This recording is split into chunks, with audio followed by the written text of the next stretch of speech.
If the conservative right in America is feeling much more America first and would rather preserve their republic at the expense of the empire, we can see how the neocons are perfectly happy to move right back into the Democratic Party where they're from, which is that's really what they are. Is they're like Hillary Clinton, pro-war, right-wing Democrats. That's what they are, pro-war Democrats. Well, if Trump or DeSantis were to be elected in 2024, those Republican neocons would go fleeing to the Democratic Party, would they not?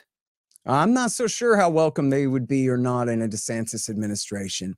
And frankly, you know, Trump made his compromises with the neoconservatives. Yes, he did. He hired Eric Edelman, and John Bolton is not a neoconservative, but he's a very close friend of theirs and might as well be one of them. And so he would have to really run on, oh, I disavow them, and that's never going to happen again kind of thing. And then DeSantis has always been a hawk, and he said one or two rational things, but I'm not impressed. George W. Bush, who was George Bush's son, said, oh, yeah, I want to have a humble foreign policy. And I didn't believe him for one instant then. Right. And I really don't believe DeSantis. Now, Trump, I know, is of two minds about this. He can be very hawkish, but he can also just want to throw up his hands and say, I want out of Somalia, I want out of Afghanistan, I want out of Syria.